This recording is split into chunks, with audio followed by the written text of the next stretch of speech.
all that whole rave scene was a product of the Margaret Thatcher years, basically. All them years of repression, oppression. The 80s in England was shit. It was very capitalist, you know, yeah. She was trying to make everyone buy their houses, you know, the work thing, and there's nothing underground. Oh, it's just horrible. And that's why, so, you know, when the rave thing happened in '89, it was like, oh yeah, wicked, let's go. One night, I'd be in a pub, and this guy would walk up to us and say, do you want to come to a party? And suddenly you'd find yourself in a room with 2,000 people of all cultures, all races, all styles, you know, suddenly dancing to this new acid house beat that's fresh from Chicago. It's no longer pop music. It's no longer the 3-minute sale, you know. It's actually a programmed voyage for the mind. This is it. And I was working in a PA hire shop. So each week, people would come in and hiring their amps and PAs and stuff, and I would hear about all these different parties going on. And for me, the ideal rave is like outside with a really big rig and all your friends on the dance floor. That is for me. This acid party sort of thing turned into like a new wave of psychedelic. And that was the thing that really blew my head off. Why was this new electronic music so different from all the other electronic musics I'd heard before? The fact was it was just a drum machine and a bass line, and the way the bass line moved was completely different to anything I'd heard before. It wasn't moving in the sense of harmony and melody. It was going round on a loop, and that loop would change not in pitch, but in frequency. And that was something revolutionary for me anyway. Which is the most basic principle of all of this, is to clean yourself from a week at work. But after that, there are many levels to that. How far do you want to go with it? And that's where I saw Mark as such a great catalyst for all of that, because he was so clear about that. There was a real buzz in the air, you know, about this kind of new place, but it was all very commercial. So the one thing that was missing was the connection with the free space, because there is no free space. Every single square centimetre is under control. It's very important to have these social centres where people can come and meet and network and exchange ideas, because without people doing that, no contact. Mark, he had this kind of vision. He went off in this kind of mad trance for 9 days where he got completely spiralled by this cosmic nurse. And completely spiraled me and Simon and his brother Zander and then all the rest of everybody. It's strange how it happened. I had this job in a printing place, and on the wall there was a picture of this fossil, which is a spiral ammonite, and I was just experimenting on this, you know, and going into infinity on the photocopy and out and in. Suddenly this kind of very strange, you know, connection, this very strange sort of revelation, if you like, of this image and what it meant. All connecting. The spiral, the perfect image to connect through all points. Got a small sound system together, and we began to put parties on. And then after that, it was all, it was rave on, basically.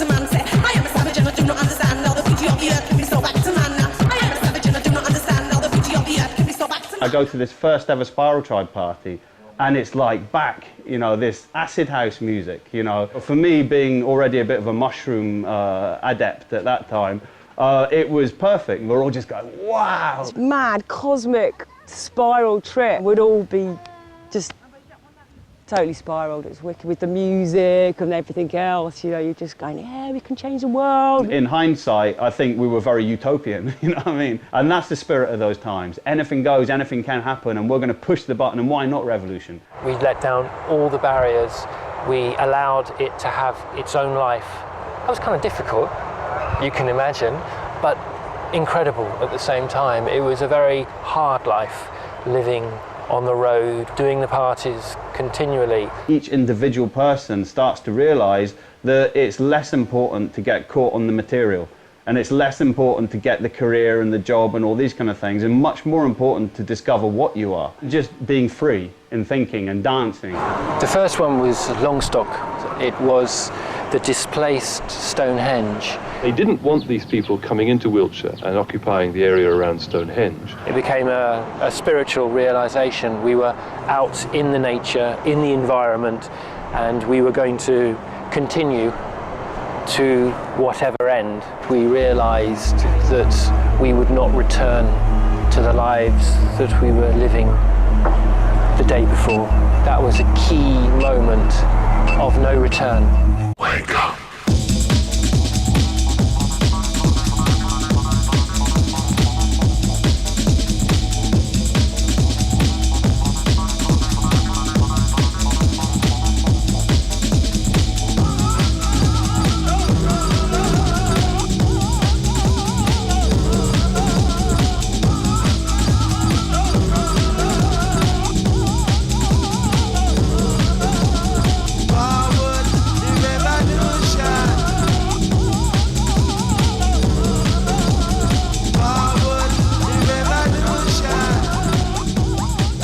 Piece, but I think the video for that was kind of just a compilation of festivals and parties and people and stuff. There was with Forward the Revolution, there was it's had a bit of a more of a direction, and we wanted to kind of have the tribe, and we had a minibus and we just drove around all these places in London and just filmed people. I suppose when I wrote the lyrics, I didn't think about writing them, they just came. And it all kind of happened. I think the first bit, I kind of stole a bit from American Indian writing. You know, all things are connected. All things are connected, this we know. Now is the time to let yourself grow, to free mankind from the negative force. Let's see a positive influence. Our brothers and sisters alike, that two share a planet. Sometimes I think of the lyrics now and they kind of mean more to me now than they did then. But I definitely had a kind of conflict because Spiral Tribe was faceless, and all of a sudden there was a voice on the record, and I felt quite uncomfortable with the attention that brought, because I felt it was going against the facelessness and ego.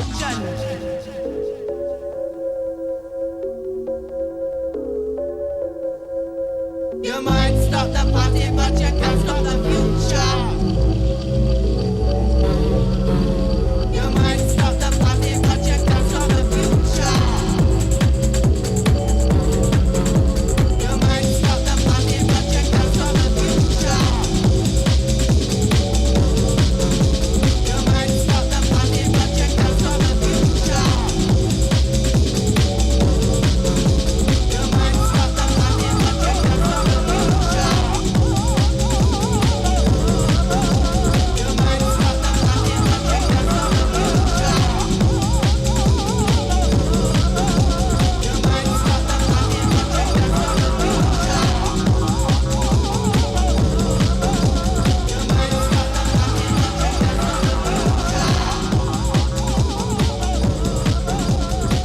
Because we were politically aware, we didn't want to get trapped by politics.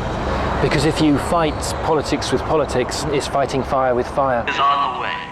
The best way to combat this was in a creative sense. Me, I was doing backdrops. Whole crew of people who'd spent, I don't know how much time painting the walls and making these little, each room was a different vibe. We had quite a strong graphic that we worked hard at stickering London.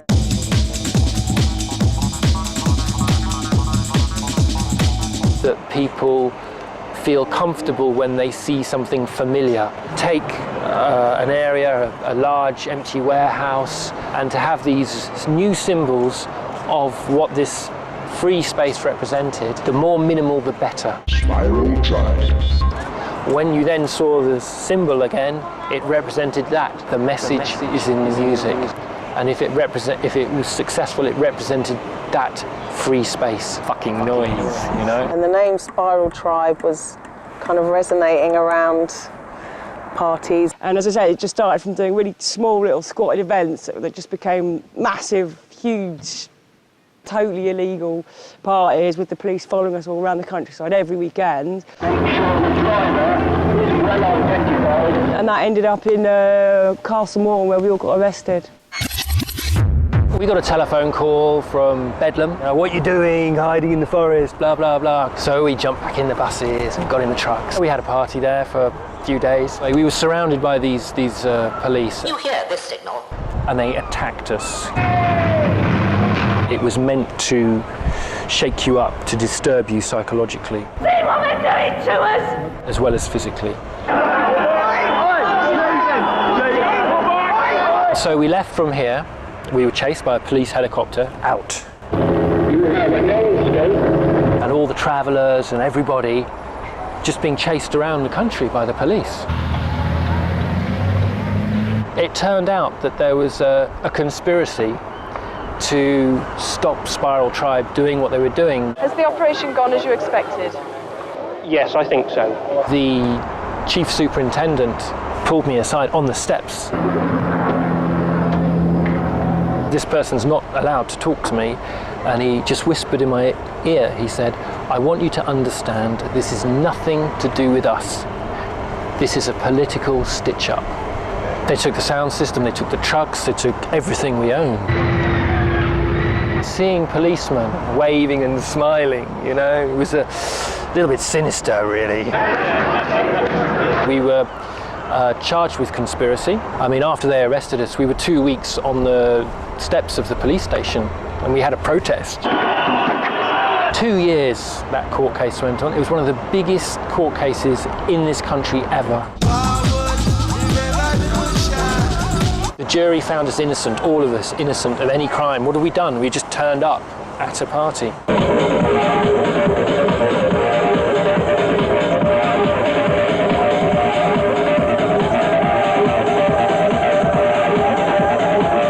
What we discovered with Spiral Tribe was by heading for the exit and seeing how far you could go, suddenly you realise how you're not free. If I suspect that you've been involved in some of the offences that have occurred today, Suddenly you're getting hounded out of the country by the police. then you would be arrested. Because you're talking about freedom, you know what I'm saying? And real freedom. Sometimes the worst thing that happens to you in life gives you the biggest revelation. Repression is one of the motors of life, isn't it? You know what I mean? And this is how do we react to that? That's why if you live in a comfortable existence, you're less likely to feel that repression, which means you're less likely to move. 3 of us were living in my van, which is like this big, and then we had a little truck that was about this big, and we had all the rig in that, and then someone would like either live under the cab or in the cab. We were feeling, yeah, this music is so powerful, it's so amazing. You know, let's just take it as far as we can, let's just take it to as many places as we can. And then it all just kind of like took off. J'ai rencontré à Berlin tout cela.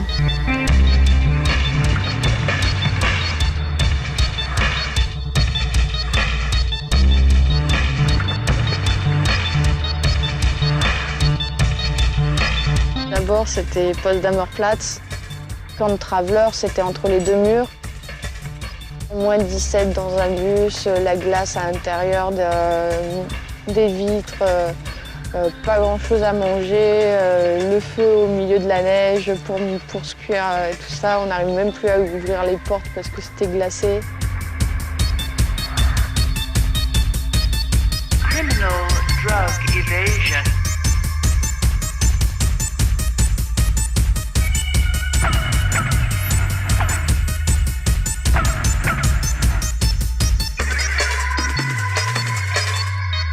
Criminal drug evasion.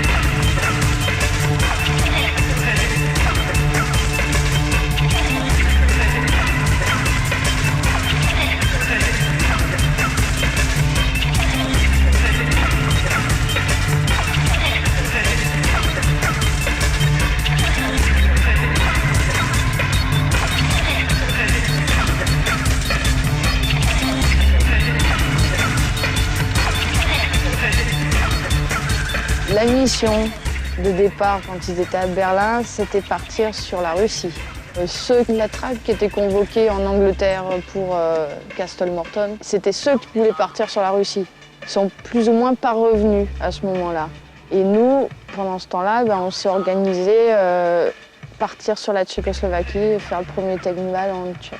250 km, 5 jours. As you would imagine, it was just a very slow-moving, sort of like a big heavyweight convoy moving towards Czech Republic. And there's a real nice atmosphere in that part of the world because you're somewhere between east and west, you know. And so you had all this kind of nostalgic feeling of like the war and, you know, all this thing between communist and sort of Western thinking. It was powerful because, I mean, every truck we had in those days was a classic oldie, you know what I mean? All the paperwork necessary to get into Czech with these planes, to do like a spectacle. One of the Mutoid trucks, you know, all on the back, giving out flowers and fire juggling and driving around town and in the centre of Prague. We arrived there and thought, fucking hell, we can't set up here. There's houses everywhere.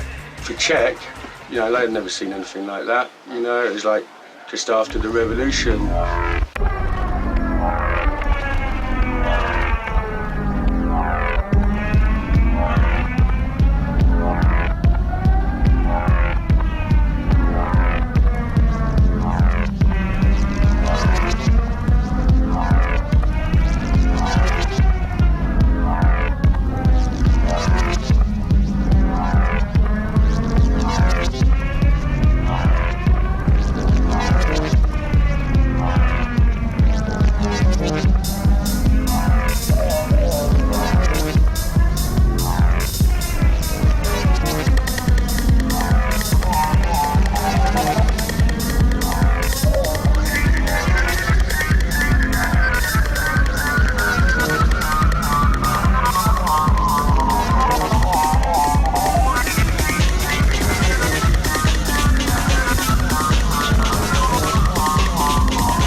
We liked the feeling of kind of being on the edge and being a bit more experimental. It was the same with the music. To be able to give the opportunity to have new music played. We were always accused of just playing noise, you know, which is great. Make some fucking noise, you know. But the fact is you can't boil it down to Spiral Tribe, you can't boil it down to Chicago acid music. What's that? That's life. That's the machine of existence. You're making contact beyond politics, and it's very powerful, very strong community area that is stifled by this society. What you're going through here is to inspire you, but after inspiration you need to work, and if you don't do the work you're going to go down the toilet, or you're going to get lost, because you're playing with heavy chemicals, you're playing with heavy vibes, you're in a free zone in Babylon. Open your eyes and feel good.